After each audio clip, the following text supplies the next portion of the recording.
miséricorde insondable, Dieu peut-il tout pardonner, absoudre un si grand coupable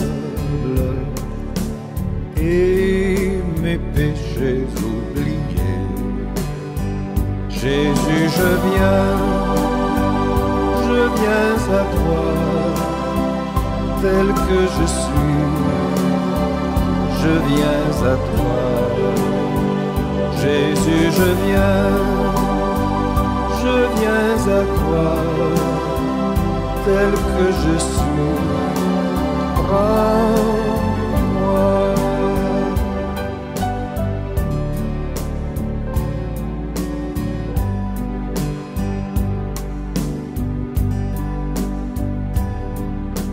Longtemps j'ai loin de sa face provoqué son sein courroux,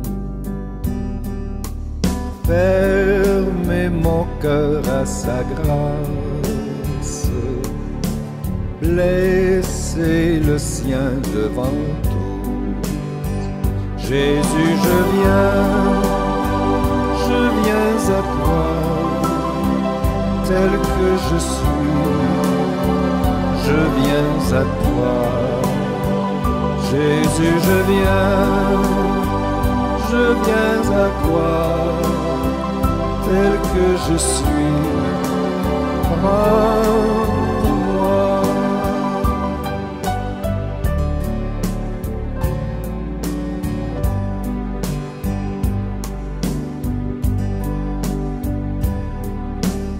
Oh Jésus, à toi je cède, je veux être libéré de tout péché qui m'obsède, être à jamais délivré. Jésus, je viens à toi, tel que je suis, je viens à toi. Jésus, je viens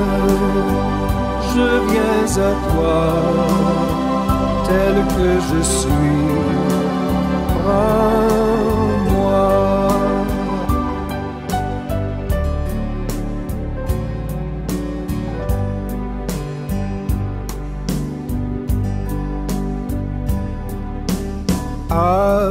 Alléluia, plus de doute, mon fardeau m'est enlevé. Pour le ciel je suis en route, heureux pour l'éternité. Jésus, je viens à toi, tel que je suis, je viens à toi. Jésus, je viens à toi, tel que je suis, prends-moi.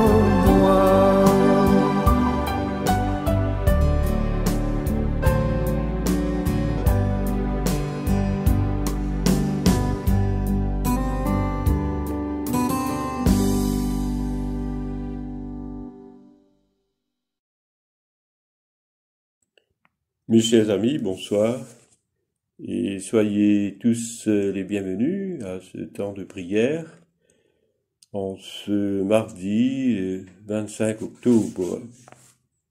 Nous allons nous recueillir devant le trône de grâce de notre Seigneur pour le prier, pour le louer, pour l'adorer. Et ce soir, nous sommes là pour que nous reconnaissons que nous tous, nous sommes des pécheurs.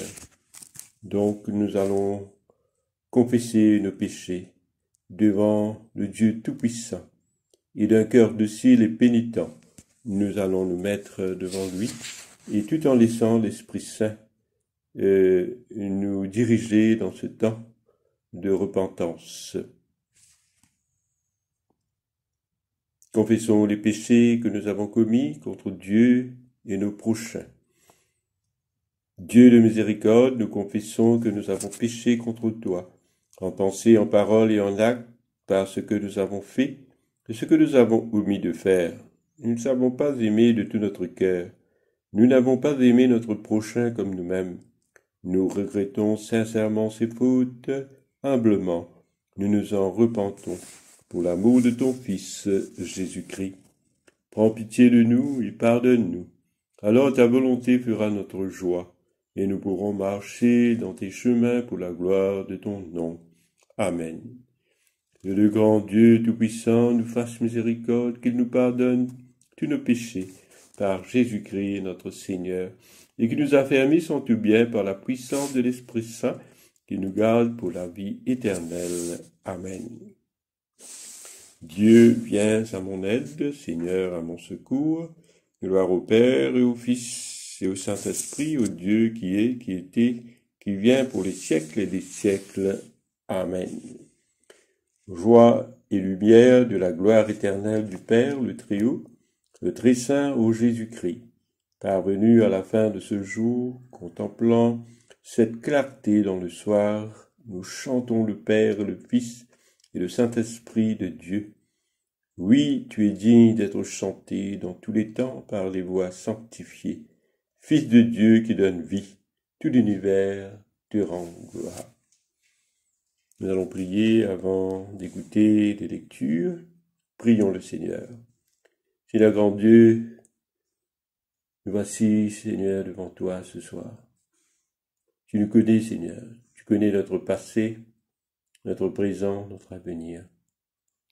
C'est pour cela, Seigneur, ouvre notre cœur, que notre cœur puisse être un cœur qui se laisse enseigner par ta parole, qui est toujours une lampe à nos pieds, et une lumière sur notre sentier. Au nom de Jésus-Christ, nous te prions. Amen. Nous allons maintenant écouter les lectures. Le psaume 47. Vous tous, peuples, battez les mains. Poussez vers Dieu des cris de joie. Car l'Éternel le Très-Haut est redoutable. Il est un grand roi sur toute la terre. Il nous assujettit des peuples, il met les nations sous nos pieds. Il nous choisit notre héritage, la gloire de Jacob qu'il aime. Dieu monte au milieu des cris de triomphe. L'Éternel s'avance au son de la trompette. Chantez à Dieu, chantez, chantez à notre roi, chantez, car Dieu est roi de toute la terre. Chantez un cantique. Dieu règne sur les nations. Dieu a pour siège son saint trône. Les princes des peuples se réunissent au peuple de Dieu d'Abraham, car à Dieu sont les boucliers de la terre. Il est souverainement élevé. Le psaume 48. L'Éternel est grand, il est l'objet de toutes les louanges. Dans la ville de notre Dieu, sur sa montagne sainte, belle est la colline, joie de toute la terre. La montagne de Sion, le côté septentrional, c'est la ville du grand roi. Dieu dans ses palais est connu pour une haute retraite, car voici les rois s'étaient concertés, ils n'ont fait que passer ensemble. Ils ont regardé tous stupéfaits, ils ont eu peur et ont pris la fuite. Là, un tremblement les a saisis, comme la douleur d'une femme qui accouche. Ils ont été chassés comme par le vent d'Orient, qui brise les navires des Tarsis. Ce que nous avions entendu dire, nous l'avons vu, dans la ville de l'Éternel des armées.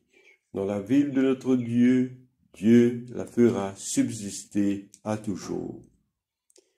Ô Dieu, nous pensons à ta bonté, au milieu de ton peuple, comme ton nom, ô Dieu, ta louange retentit jusqu'aux extrémités de la terre, ta droite est pleine de justice, la montagne de Sion se réjouit. Les filles de Juda sont dans l'allégresse, à cause de tes jugements.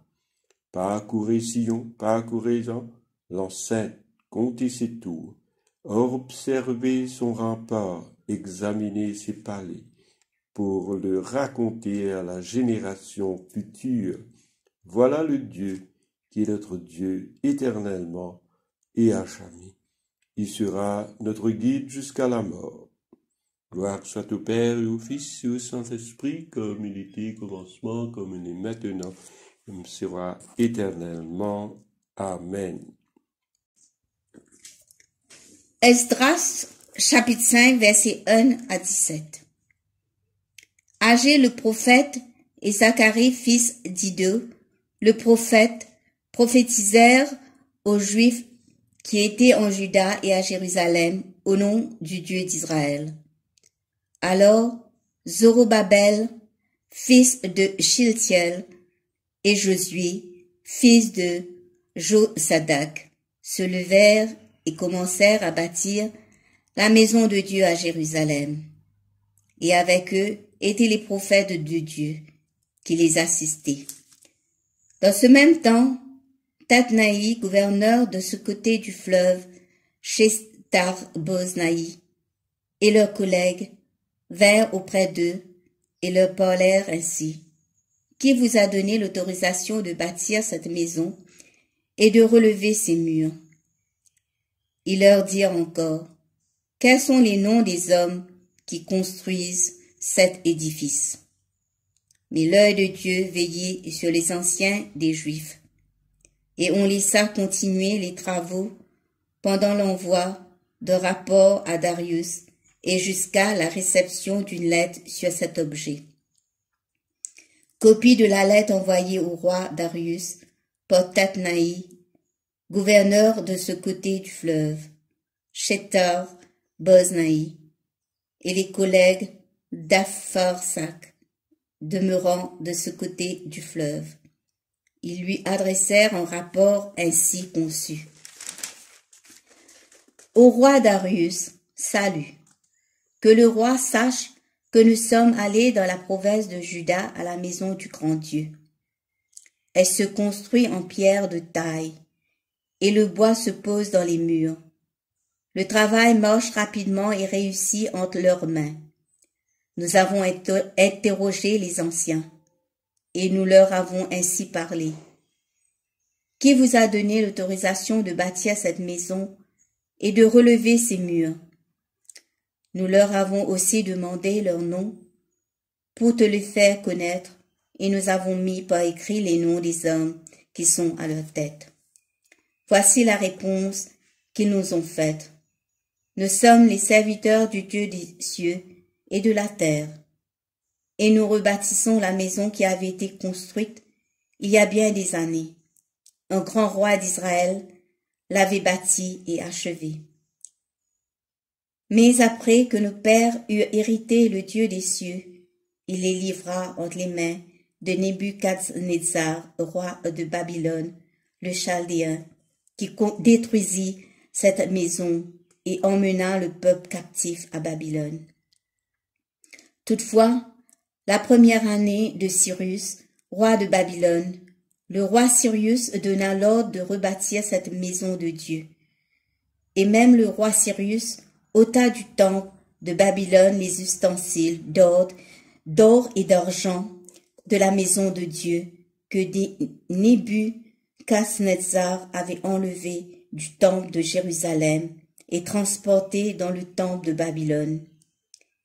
Il les fit remettre au nommé Shethbazzar, qui était gouverneur, et il lui dit, « Prends ces ustensiles, va les déposer dans le temple de Jérusalem, que la maison de Dieu soit rebâtie sur le lieu où elle était. » Ce Shethbazzar est donc venu et il a posé les fondements de la maison de Dieu à Jérusalem.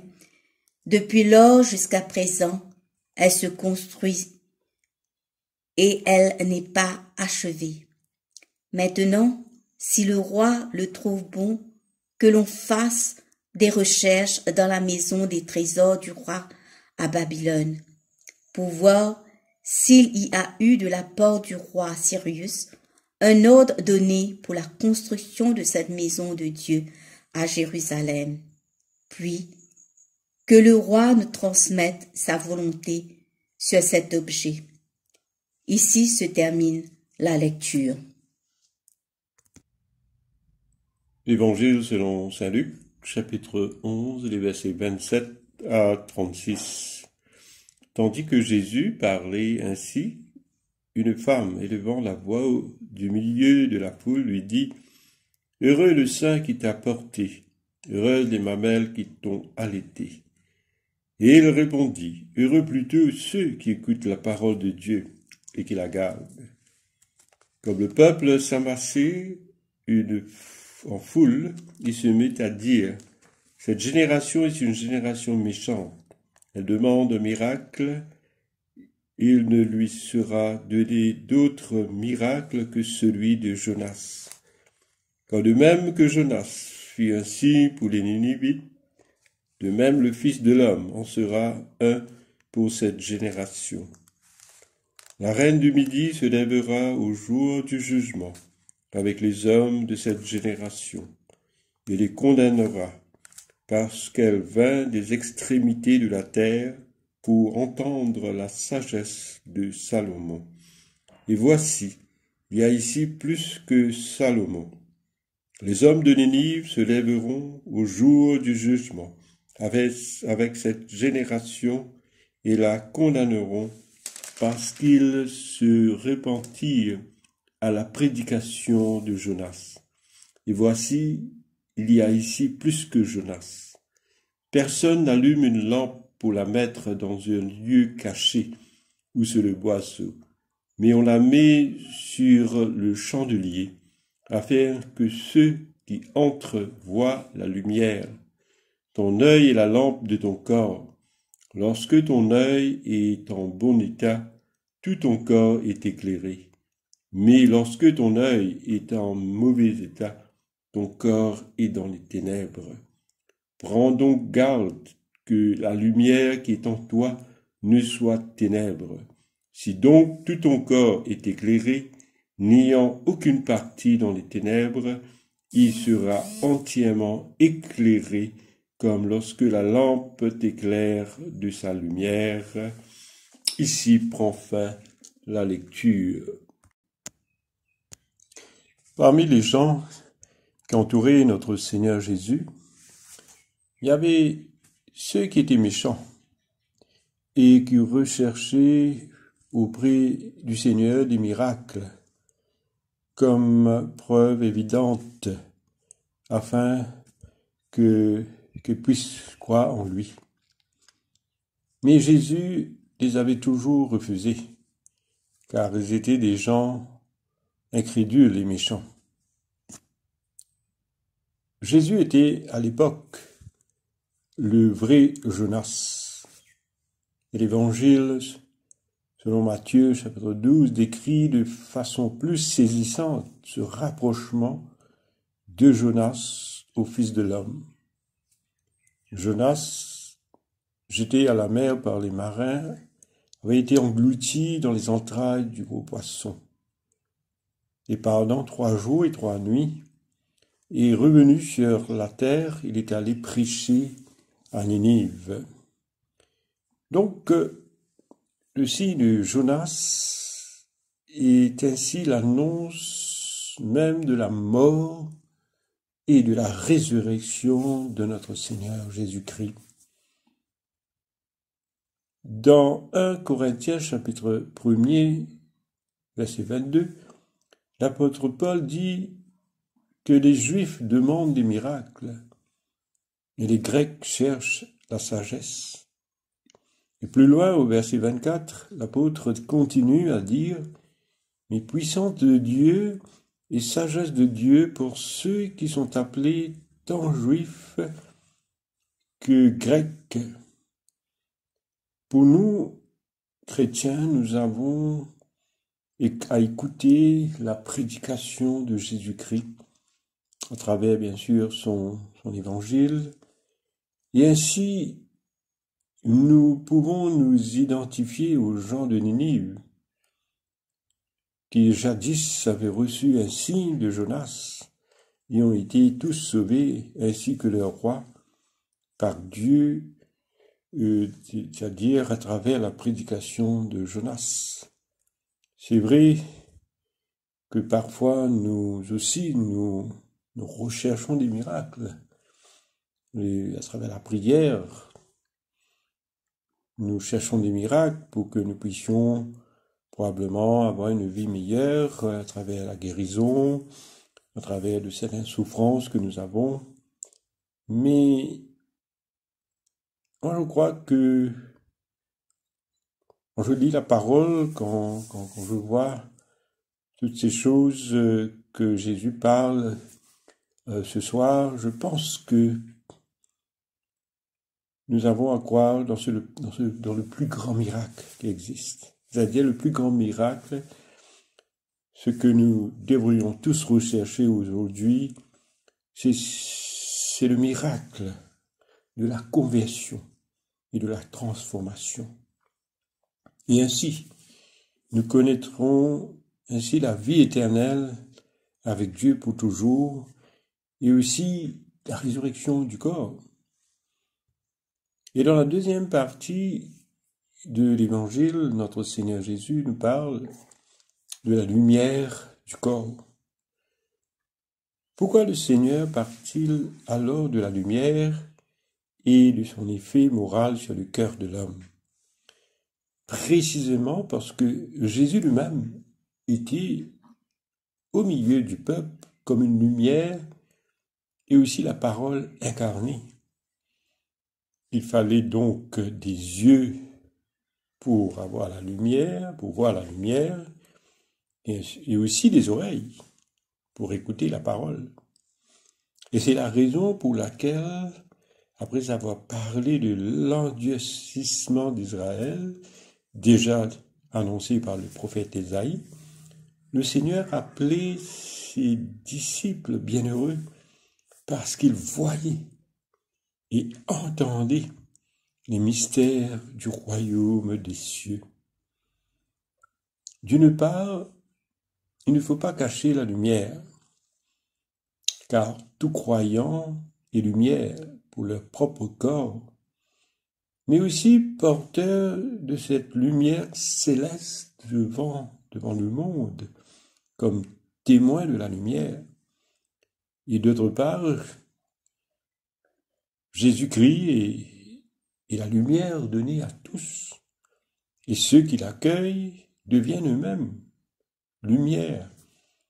Et bien sûr, ils transmettent cette lumière divine au monde entier.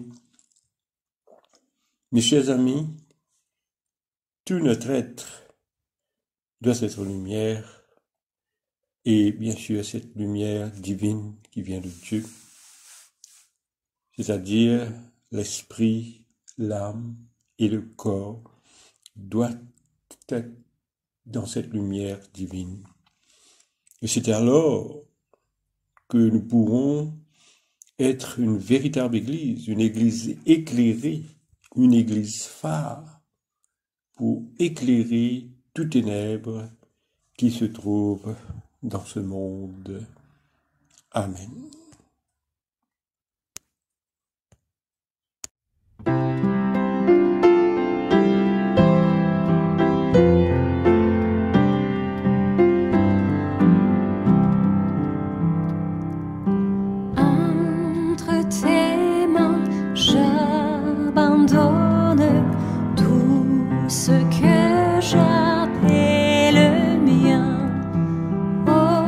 Ne permets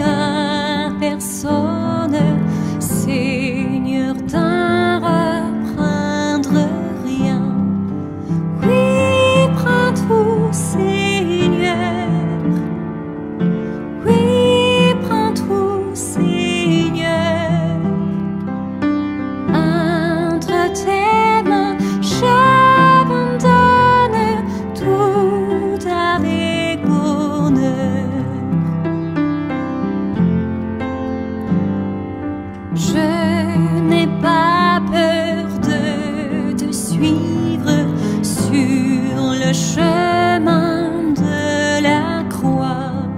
C'est pour toi que je veux vivre. Je connais, j'aime ta voix. Oui, prends tout, Seigneur.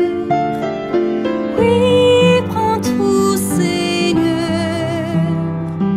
Sans rien garder, je te livre tout avec bonheur.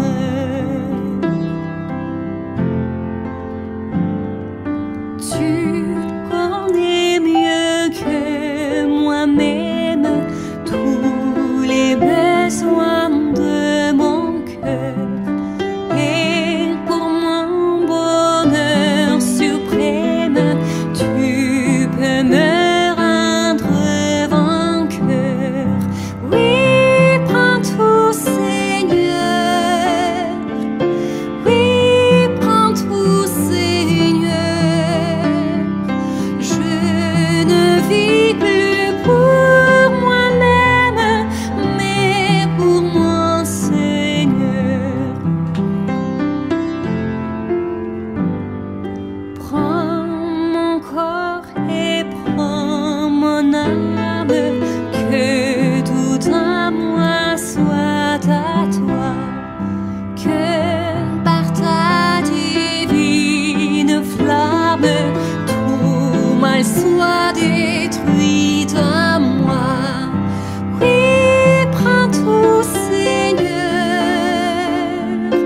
Oui, prends tout, Seigneur. Prends mon corps et prends mon âme, règne sur mon cœur. Oui, prends tout, Seigneur. Oui, prends tout, Seigneur. Prends mon corps et prends mon âme, règne sur mon cœur.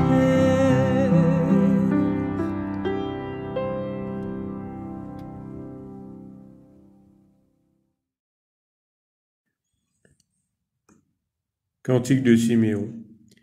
Maintenant, ô Maître souverain, tu peux laisser ton serviteur s'en aller en paix selon ta parole.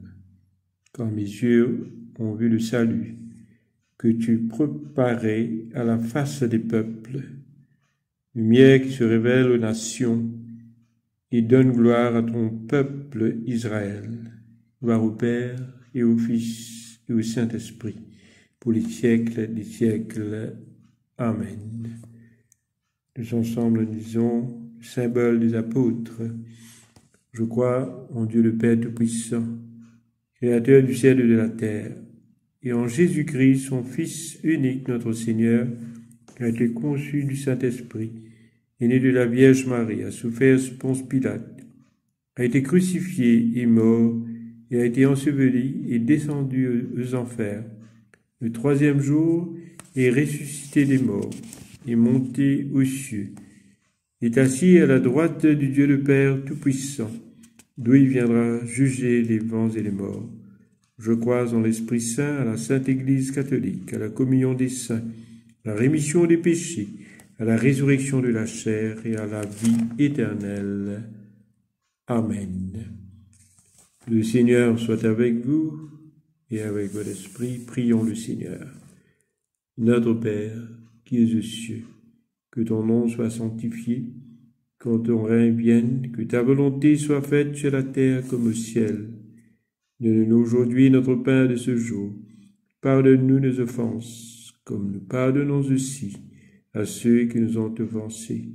Ne nous soumets pas à la tentation, mais délivre-nous du mal, car c'est à toi qu'appartiennent le règne, la puissance et la gloire, pour les siècles et les siècles. Amen. Invocation, série A. Fais-nous voir, Seigneur, ton amour, et donne-nous ton salut. Revêt tes prêtres de justice, que tes fidèles crient de joie. Donne la paix, Seigneur, à toute la création. Toi seul peux nous donner de vivre en sûreté. Seigneur, sois le gardien de cette nation et guide-nous dans les voies de la justice et de la vérité. Que ton chemin soit connu sur la terre et ton salut parmi toutes les nations. Que le pauvre ne soit pas oublié pour toujours, que jamais périsse l'espoir des malheureux. Crée en nous un cœur pur, ô Dieu, que ton Saint-Esprit nous soutienne. Petite collecte pour la paix, ô Dieu qui nous fait désirer ce qui est saint, choisir ce qui est juste et accomplir ce qui est bon. Donne à tes serviteurs cette paix que le monde ne peut donner, afin que nos cœurs s'attachent à tes commandements et que, délivrés de la crainte de tout ennemi, nous puissions vivre dans le calme et la tranquillité par Jésus le Christ, notre Seigneur. Amen. Et collecte pour demander la présence du Christ. Reste avec nous, Seigneur, car il se fait tard et déjà le jour baisse. Sois notre compagnon sur la route. Enflamme notre cœur, ravive notre espérance, pour que nous te découvrions dans les Écritures et dans le pain partagé. Te le demandons dans ta tendresse. Amen.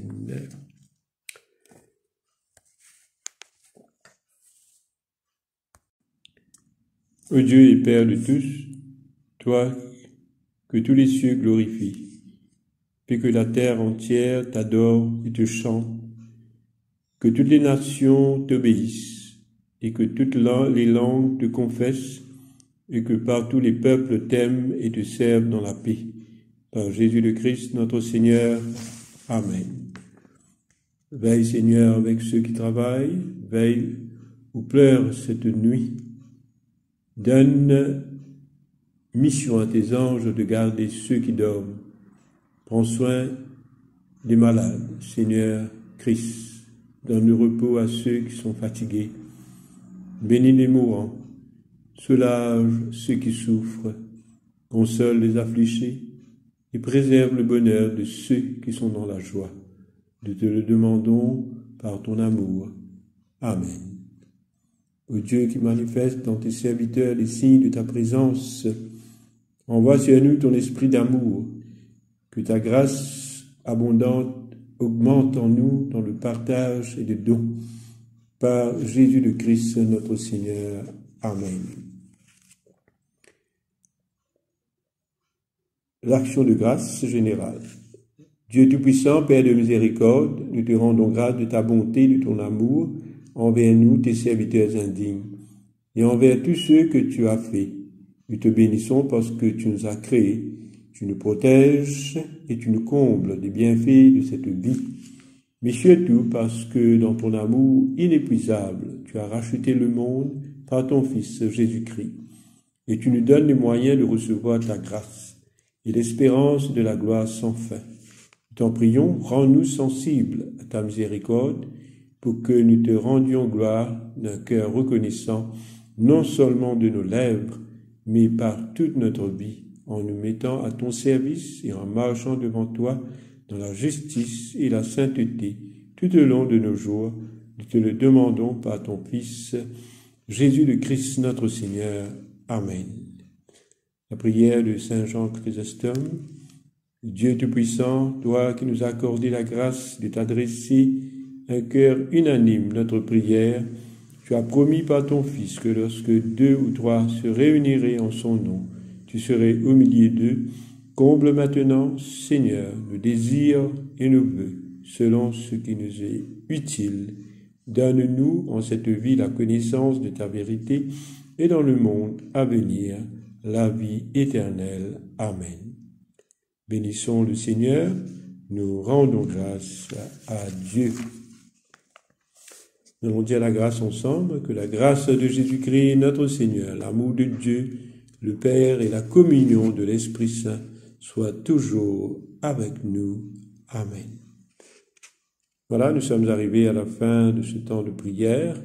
Alors, je vous souhaite de passer une très bonne nuit dans le Seigneur. À bientôt. C'est une balade au Texas. Tous les peuples du monde adorent Dieu.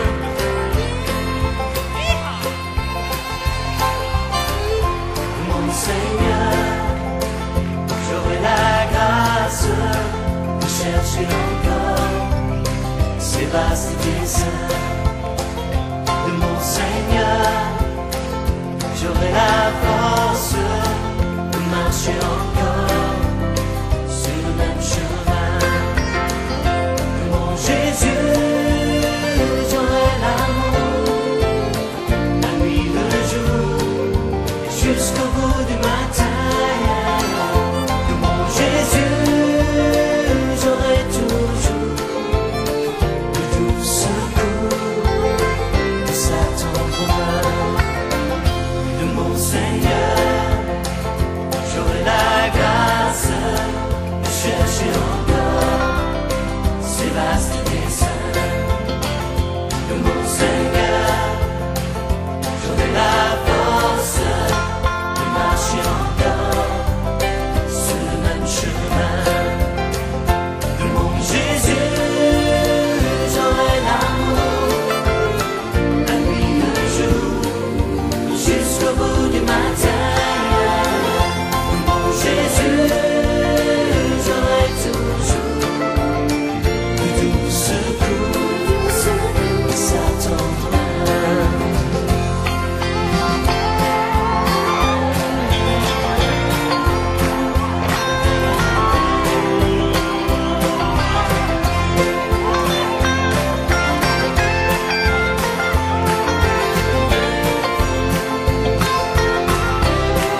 De mon Jésus, j'aurai l'amour. Jésus, j'aurai l'amour. J'aurai l'amour jusqu'au bout du matin. De mon Jésus, j'aurai toujours sa tendre main. De mon Seigneur, j'aurai la grâce de chercher encore ces vastes desseins. De mon Seigneur, j'aurai la force de marcher encore sur le même chemin.